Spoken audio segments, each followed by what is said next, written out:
Nah, hari ini kami menyampaikan bahwa ada 4 marketplace yang ditunjuk sebagai pemungut PPh Pasal 22 atas transaksi perdagangan dalam negeri. Penunjukan ini tentu dilakukan setelah mempertimbangkan segala hal dari hulu sampai hilir, kesiapan sistem, skala transaksi, kapasitas administrasi, dan penggunaan mekanisme rekening escrow, serta tentu kesiapan marketplace untuk melakukan pemungutan, penyetoran, dan pelaporan pajak secara elektronik. Ini salam sejahtera untuk kita sekalian, Om Swastiastu, Namo Buddhaya, salam kebajikan Rahayu. Yang kami hormati rekan-rekan media yang hadir hari ini, terima kasih sudah menyempatkan pagi-pagi hadir di undangan kami terkait dengan konferensi pers untuk penunjukan marketplace sebagai pemungut PPh Pasal 22 sesuai dengan Peraturan Menteri Keuangan 37 tahun 2025. Juga terima kasih atas kehadiran Ketua Umum IDEA, Pak Budi, kemudian juga Ketua Kompartemen Perpajakan dari Apindo, Pak Sidi, dan tentu di sini kami hadir semua di sini ada Bapak Staf Ahli, Satuan Perpajakan, kemudian ada Kepala Biro KLI dari Kementerian Keuangan dan jajaran direktur yang dalam hal ini BOP Portfolio yang menyiapkan dari mulai regulasi, implementasi, dan juga narasi serta strategi komunikasi. Izinkan kami hari ini menyampaikan implementasi dari Peraturan Menteri Keuangan Nomor 37 Tahun 2025. Ini isi utamanya. Regulasi ini mengatur penunjukan pihak lain sebagai pemungut pajak, khususnya PPh penghasilan atas penghasilan yang diterima atau diperoleh oleh pedagang dalam negeri melalui mekanisme perdagangan melalui sistem elektronik. Next slide please. Jadi sebagai pemahaman dengan ilustrasi yang sangat simpel. Jadi selama ini secara konvensional para pedagang berjualan di media-media yang terlihat, yang offline, yang nyata. Di toko-toko nyata, di pusat perbelanjaan nyata, di pasar-pasar nyata, dan juga di mal-mal. Mereka tentu memiliki kewajiban atas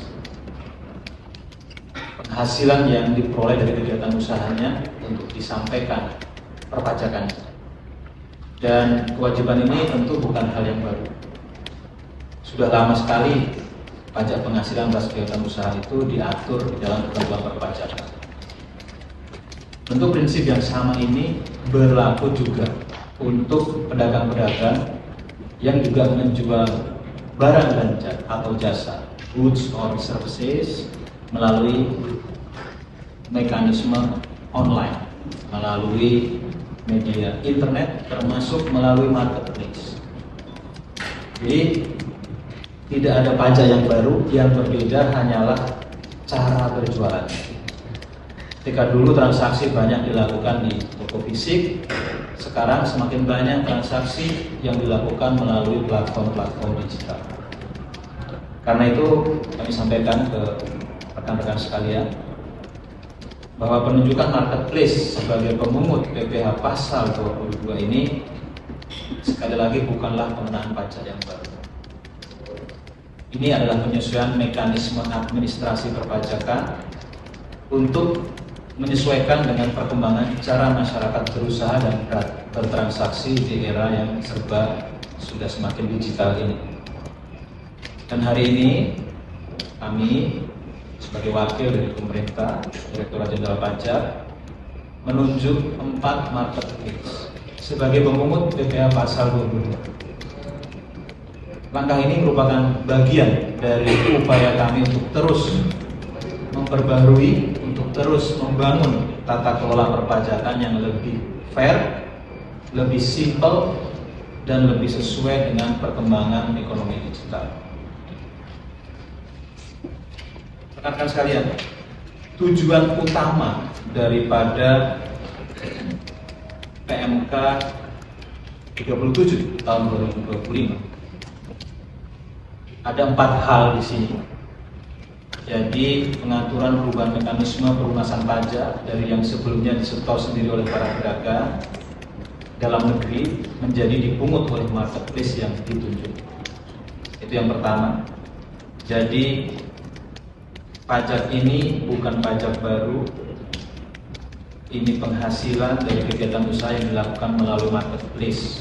Sekali lagi, dari yang sebelumnya disetor sendiri oleh pedagang dalam negeri menjadi dipungut oleh marketplace yang ditunjuk. Kemudian yang kedua, tujuan utama untuk keadilan dan kemudahan. Kebijakan ini akan menciptakan level of playing field antara pengusaha pedagang online dan offline. Sekaligus juga memudahkan pedagang untuk memenuhi kewajiban perpajakan. Mekanismenya dirancang untuk memberikan kemudahan administrasi, meningkatkan kepatuhan, dan memastikan perlakuan pajak yang setara antar pelaku usaha. Kemudian ketiga, yang tidak kalah pentingnya adalah pedagang kecil tetap dilindungi. Pedagang kecil wajib pajak orang pribadi dengan peredaran bruto sampai dengan 500 juta per tahun tidak dipungut oleh marketplace PPh pasal 22-nya. Syaratnya menyampaikan surat pernyataan sesuai dengan ketentuan PMK 37 tahun 2025. Dan ini menjadi sinyal yang sangat penting, sinyal yang ingin kami sampaikan bahwa kami tidak akan membebani masyarakat. Kebijakan ini tidak untuk membebani pelaku usaha kecil. Sekali lagi, peredaran bruto sampai dengan 500 juta setahun tidak kami pungut PPh pasal 22. Kemudian yang keempat, tarifnya rendah dan dapat diperhitungkan. Artinya tarif PPh pasal 22 yang dipungut oleh marketplace atas pedagang yang bertransaksi di platformnya itu sebesar 0,5% dari peredaran bruto. Tentu ini pedagang dalam negeri, tidak termasuk PPN dan PPNBM. Dan atas pemungutan ini bisa diperhitungkan sebagai kredit pajak di tahun berjalan. Artinya ini menjadi bagian dari pelunasan PPh final apabila penghasilan pedagang tersebut dikenai PPh final. Jadi ini bisa dikatakan memudahkan ketika nanti di akhir tahun diperhitungkan kembali sudah ada bagian yang dipungut, jadi tidak perlu lagi dibayar bagian yang sudah dipungut tadi menjadi kredit pajak. Nah, hari ini kami menyampaikan bahwa ada 4 marketplace yang ditunjuk sebagai pemungut PPh pasal 22 atas transaksi pedagang dalam negeri. Penunjukan ini tentu dilakukan setelah mempertimbangkan segala hal dari hulu sampai hilir, kesiapan sistem, skala transaksi, kapasitas administrasi, dan penggunaan mekanisme rekening escrow, serta tentu kesiapan marketplace untuk melakukan pemungutan, penyetoran, dan pelaporan pajak secara elektronik. Adapun keempat marketplace yang ditunjuk adalah Tokopedia, Shopee, Lazada, dan Blibli. Dan ini penunjukan dilakukan oleh Direktur Jenderal Pajak berdasarkan pelimpahan kewenangan dari Menteri Keuangan. Secara lebih detail lagi, kami sampaikan bahwa PMK 37 tahun 2025 mengatur penunjukan pihak lain sebagai pemungut PPh pasal 22 atas penghasilan pedagang dalam negeri dari penjualan barang atau jasa di marketplace. Di dalam konteks ini, pihak lain adalah marketplace atau platform digital yang menyediakan sarana transaksi, sedangkan pedagang dalam negeri adalah pihak yang menjual barang atau jasa melalui marketplace tersebut. Mekanismenya sederhana, ada setidaknya 6 step utama. Yang pertama, konsumen melakukan pembayaran melalui marketplace. Kemudian yang berikutnya, yang kedua, marketplace memungut PPh pasal 22 atas penghasilan pedagang dalam negeri. Kemudian yang ketiga, marketplace menerbitkan tagihan atau invoice atas transaksi tersebut.